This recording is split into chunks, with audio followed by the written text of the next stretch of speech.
So you may or may not have heard of the term stress bucket before, but if you haven't, basically it's something I had described to me by my brother during a hypnotherapy session with him.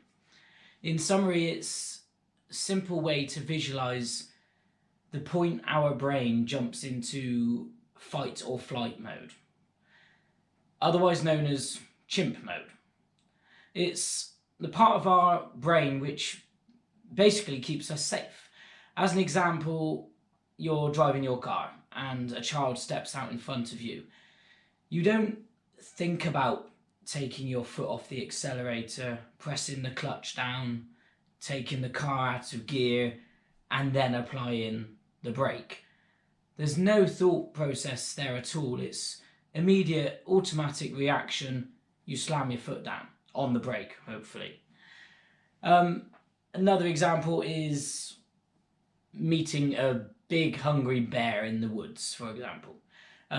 You're most likely going to immediately try to get yourself as far away from that situation as possible. Again, you don't think about it, you just do it.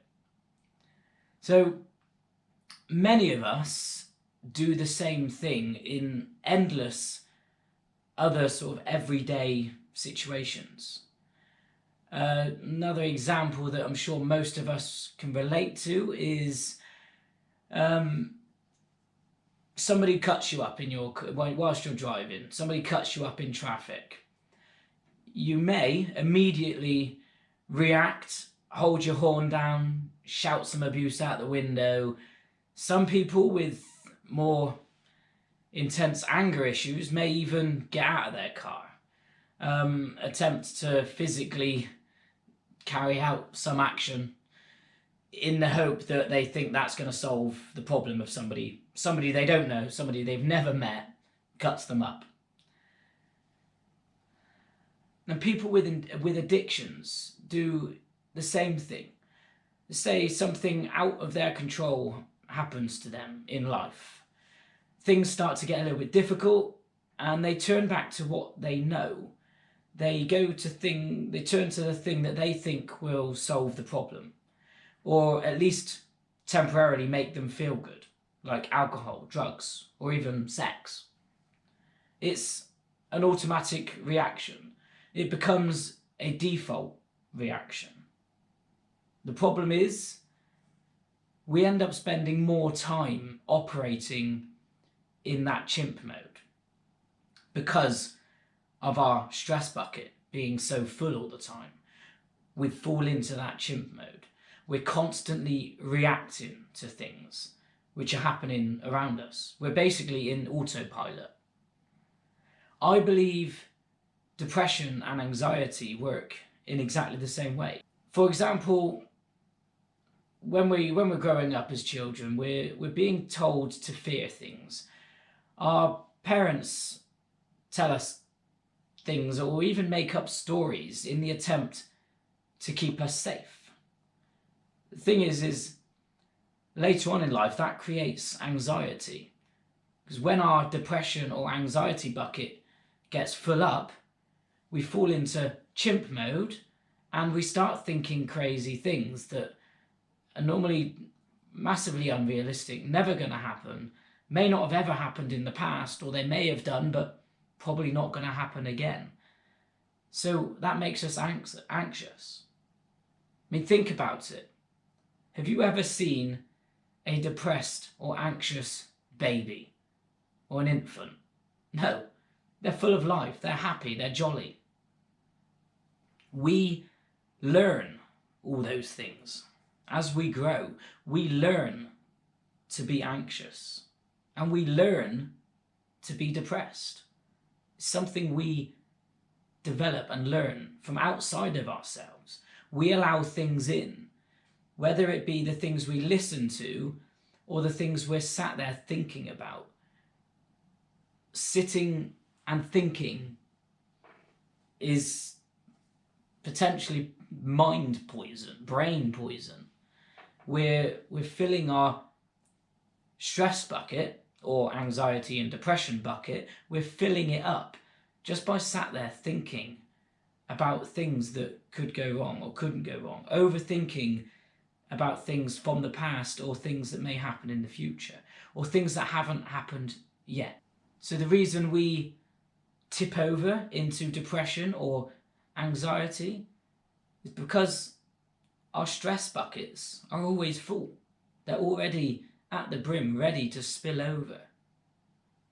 If you've ever suffered with stress, you may have heard of ways to help eliminate it by having good quality REM sleep, REM, rapid eye movement. If you've never heard of it, just quickly Google it. Basically, it's proven that good quality sleep will help empty your stress bucket, along with other things like meditation and exercise. Because generally, during either of those activities, what you're doing is actually forcing your brain to stop pointlessly thinking and creating things. Even during exercise, the idea of it is that you're focusing on the exercise rather than thinking about negative things in your life like work, money, and paying the bills. You're taking time out of that, spending 40 minutes, an hour exercising to take yourself away from those negative thoughts. Basically, what I'm trying to say is anxiety is due to fears. Fears we create. Some we may not even be consciously aware of, but they're there. And depression is most likely down to some kind of disappointment. For me, it was the disappointment of not being happy and fulfilled, even after doing everything right, following the book, doing everything by the book, following all the rules, and achieving everything that I'd ever wanted, doing everything I was told to do and doing it right. I left school, got a job, I worked hard, climbed the ladder. I even earned the money I wanted, bought the house I'd always dreamed of, married the woman I love. I ticked everything off by the age of 30. And then boom, depression hits me. Seriously, what the fuck is wrong with me? I have everything I had ever wanted, but I was the unhappiest I'd ever been. Because I was fooled into thinking working hard in a secure job, climbing the corporate ladder, gaining all those material things will give me what I actually wanted in life. It's a lie. What I've learned in my 30s is what I truly want from life. And that's a purpose, fulfillment, freedom, and just to be happy.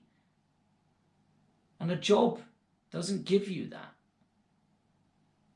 So basically, I have been on a mission to find happiness without having to sell my house and move to the woods. Although, still at times, that does sound quite appealing.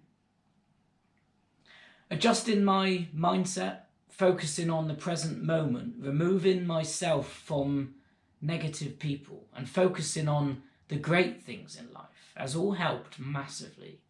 But even doing all of that, it was a constant struggle. The main thing I was always missing was a light at the end of the tunnel, a target, a realistic goal of being able to escape the mind-numbing, downward spiral, dead-end, corporate 9-to-5 lifestyle. It's all good remaining positive, but what's the point if you're still going to be in the same life situation in 5 or even 10 years' time? Woohoo, well done, you've made it through another decade without killing yourself. But what have you done? What have you achieved? What have you given back to say thanks for being given this opportunity to live? What have you done to feel fulfilled about, proud about? Have you really been living? Well, I've found a way. I won't lie to you. I won't tell you that I've made it and that I'm living a life of freedom, running my own business from my laptop and traveling the world, because I'm not yet anyway. But I will. I'm well on my way to achieving those goals, and I'm doing it very easily around my full-time job, and knowing that that's going to happen because of my own determination. I have full control over that. It's all in my own hands to achieve that goal. There's no boss, there's no manager, there's no restrictions or limitations on how close, how quickly I get to that lifestyle. So that light at the end of the tunnel is there. And I'm absolutely loving it. Not only has this journey helped me to beat depression by making me realize the importance of my own mindset and not relying on things outside of myself to give me happiness, it's also gave me direction. That light at the end of the tunnel. It's gave me a purpose and the fulfillment, which is where you come in. Nothing would make me feel more fulfilled than being able to share this journey with other people like us who have become lost in life and finding themselves just floating through, bouncing from pillar to post. If you're interested in finally taking real action in building a life you love, just click the link below this video where you can meet my personal mentor, Stuart. He'll explain how you can get started today. It's time to start living. It's time to start living now.